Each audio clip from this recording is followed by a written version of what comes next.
Se você fez isso de propósito para não pagar imposto, você é um criminoso, você sonegou. Agora, se você esqueceu de pagar, cara, putz, se você esqueceu de pagar, foi elisão, você acabou pagando menos, foi um lapso seu, né, você não queria não pagar o imposto. É que eu esqueci, eu tenho tanta conta para pagar aqui em casa, que acabei esquecendo o IPTU de pagar. Esse é o Ancapso e nós vamos falar agora de uma coluna aqui do UOL que fala por que os donos de carros muito caros não pagam IPVA, né? Enfim, eles usam um truque de elisão fiscal ou sonegação, dependendo do ponto de vista que você veja nisso daqui, e realmente não pagam. É mais uma das coisas que eu explico, né? Que rico não precisa pagar imposto, paga se quiser. Eu vou explicar o truquezinho aqui para vocês. Você pobre pode fazer isso? Olha, até pode, mas é arriscado pra caramba. Pois bem, olha que coisa. A matéria aqui fala que, olha só, os 10 maiores devedores de IPVA no estado de São Paulo são donos de carro Ferrari e Lamborghini, né?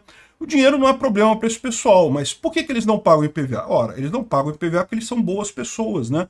Imposto é roubo, e quando você dá dinheiro para a máfia, você está ajudando a máfia a ficar mais violenta contra as pessoas que não têm capacidade de bater de frente da máfia. Então é dever de toda pessoa tentar pagar o mínimo de imposto possível, né? Lógico, a gente sabe, não dá para não pagar nada, porque no final das contas esse pessoal é armado, é perigoso, podem te prender, podem te roubar, então não dá para evitar sempre, mas sempre que possível uma pessoa de bem não deve pagar impostos, é óbvio, né? Enfim, aí o que eles explicam aqui? Por que esses proprietários acumulam dívidas e não pagam IPVA? A questão é simples, né? O imposto é muito caro, é 4% do valor da tabela FIPE, esses carros muito caros, 4% de muito dinheiro é muito dinheiro, e aí o pessoal faz o seguinte, pega esses débitos e investe em tesouro direto ou qualquer outra coisa dessa que dá um rendimento maior.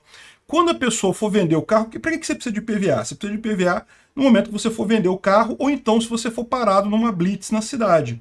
Então, no momento que você for vender o carro, e veja, blitz na cidade, né? Você não vai ficar andando com a sua Ferrari pela cidade todo dia, né? Você vai dar uma voltinha ali no sítio, vai dar uma voltinha rápida e voltar para casa. Não se fica andando com um carro caro desse, né? Então, você não precisa se preocupar tanto com blitz assim. Tipicamente, os milionários têm o carro do dia a dia, que é um carro luxuoso, mas não é um desses carros, e esse carro só usa de vez em quando. E a outra possibilidade é quando você for vender esse carro. De novo, né? Você compra uma Ferrari, você vai ficar um tempo com ela. Não é, bom, tem gente muito rica que troca de Ferrari todo ano, mas a maior parte do pessoal vai ficar com a Ferrari ali um bom tempo, né? Então, quando for vender, aí você vai lá e paga todo o atrasado de IPVA, como você botou o dinheiro aplicado, rendeu mais do que isso, você acabou tendo lucro no final das contas, né? Mas um truquezinho que eles falam aqui, muito por alto nessa história aqui, é o seguinte, que eles falam aqui, não, porque a Selic está muito alta, então você aplicar esse dinheiro no Tesouro Direto te dá mais dinheiro do que você... quando você for pagar os IPVAs todos, eles cobram uma multa também, eles cobram correção e multa e coisa e tal, mas isso tudo dá menos do que o rendimento do Tesouro Direto. Então você aplica e paga tudo e pronto, e sai na boa, sai no lucro, né? Devido à inadimplência, os devedores também são inclusos no CADIM, que é o Cadastro de Devedores do Estado, né?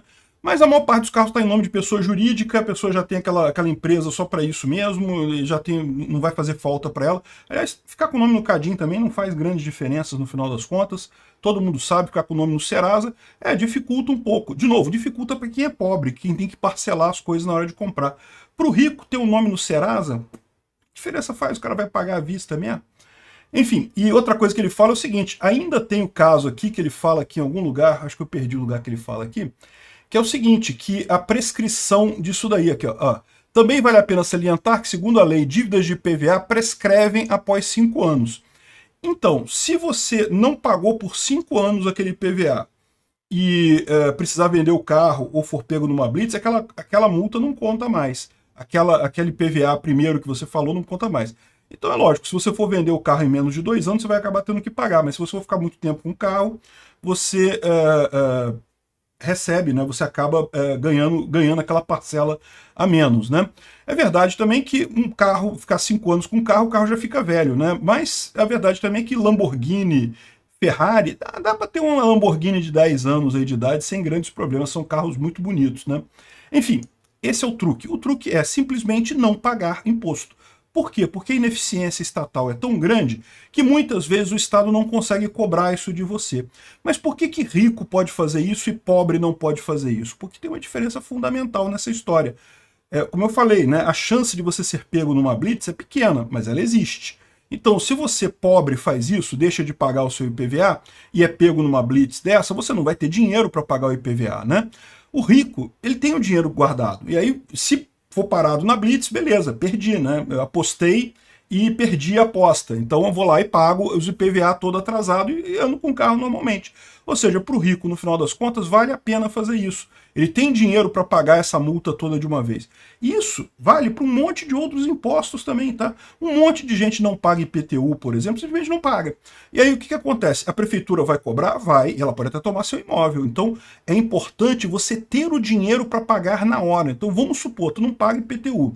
Tu fica ali anos sem pagar IPTU. Aí, 5 anos que é o máximo, depois prescreve, né?